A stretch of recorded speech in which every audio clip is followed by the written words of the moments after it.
എത്ര സമയം സംഘടന തുടങ്ങിയിട്ട്? കുറച്ചു നേരമായി. ഓ, ഞാൻ കുറച്ച് ലേറ്റ് ആയി പോയി. പക്ഷെ ഒരു കാര്യം എനിക്കറിയാം, ഞാനൊരു സത്യം പറഞ്ഞ പുകഴത്തിലാണെന്ന് വിചാരിക്കില്ല. വെറുതെ അല്ല ഇവരെ വിട്ടിട്ട് ആ പെണ്ണ് പോയത്. ഡിവോഴ്സ് അല്ലേ ഇപ്പൊ പറഞ്ഞിരിക്കട്ടെ, ഇനി ഇത് ആവർത്തിച്ചണ്ടല്ലേ 2 കഷ്ണക്കി കളഞ്ഞ. ഞാൻ ഡിവോഴ്സ്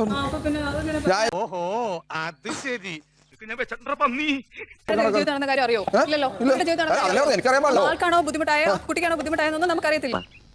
അതെന്റെ ഹോബിയാ സാറേ. ഞാൻ പറയുന്നത് മുഴുവൻ കേൾക്കൂ. ലക്ഷ്മി ഒരു ഫീമെയിൽ ഷോവനിസ്റ്റാണ്.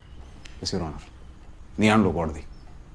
ഓടാമേര് ഫീമെയിൽ ഷോനിസ്റ്റ് അല്ല, ഒരാളുടെ പേഴ്സണൽ ലൈഫ് അയാൾ പറഞ്ഞു എന്ന് പറഞ്ഞാൽ പോലും നമുക്ക് അറിയാത്ത കാര്യങ്ങളെ കുറിച്ച് നമ്മൾ പറയാൻ പാടില്ല. അയ്യോ അങ്ങനെ പറഞ്ഞൂടാ, പിന്നെ ഞാൻ എന്തിനു വന്ന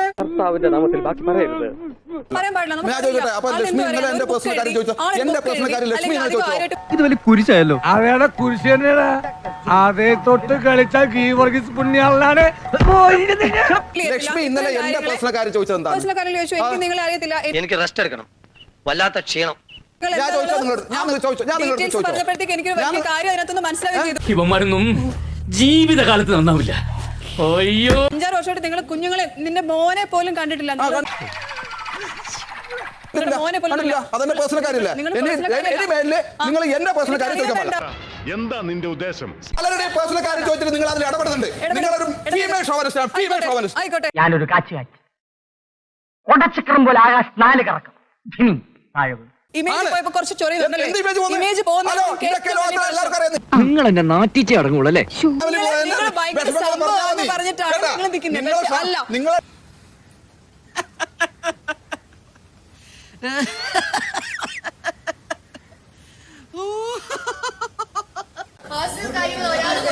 ബാക്കിയുള്ളവരുടെ ചൂണ്ടിക്കാണിക്കപ്പെടും.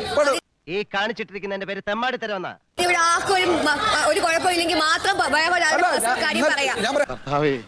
ഇത് പുലി തന്നെ. പേഴ്സണൽ കാര്യങ്ങൾ കൊണ്ടുവന്നാൽ ഒരാളെ പ്രൊവോക്ക് ചെയ്യാൻ വേണ്ടി പേഴ്സണൽ കാര്യങ്ങൾ ഒരു പ്രാവശ്യം പറഞ്ഞാൽ എനിക്ക് മനസ്സിലാവൂട്ടോ. കൊണ്ടുവന്നാൽ തിരിച്ചും അത് ഏറ്റെടുക്കാൻ പറ്റുമെന്നുണ്ടെങ്കിൽ മാത്രം സംസാരിക്കാം. ചത്തോന്നറിയാൻ വന്നാണല്ലേടാ. പേഴ്സണൽ കാര്യങ്ങൾ കൊണ്ടുവന്ന് കളിക്കാന്ന് പറയണത് തേർഡ് റേറ്റ്. കിട്ടിയാ? ഇല്ല, ചോദിച്ചു വാങ്ങിച്ചു. പോവാ. അനീഷിനെ ഇപ്പൊ എല്ലാരും കൂടിയിട്ട് വൈഫ് ഡിവോഴ്സ് ആയി പോയി എന്ന് പറഞ്ഞപ്പോൾ എല്ലാവരും ഉണ്ടാകുന്നു. മേല നിന്നെ പരിസരത്ത് കണ്ടുപോരുത്. കണ്ടതിന്റെ സ്വഭാവം. അപ്പൊ അനീഷിനെ പറയുമ്പോ നിങ്ങൾക്ക് കുഴപ്പമില്ല. അനീഷിനെ പറയുമ്പോ കുഴപ്പമില്ല. ഈ കോണിപ്പടി കിട്ടിയിരുന്നെങ്കിൽ പുത്തൂര് രമണിയുടെ വീട്ടിലെ മതില് ചരമായിരുന്നു. കറക്റ്റ് പൊക്ക. അത് പറയരുത്. കൂടുതൽ വാചകമൊന്നും അടിക്കണ്ട. അത് പറയരുത്. അല്ല ചോദിച്ചു വാങ്ങിയെന്ന് പറയരുത്. ഇല്ല, ഞാൻ ഒരിക്കലും പറയില്ല.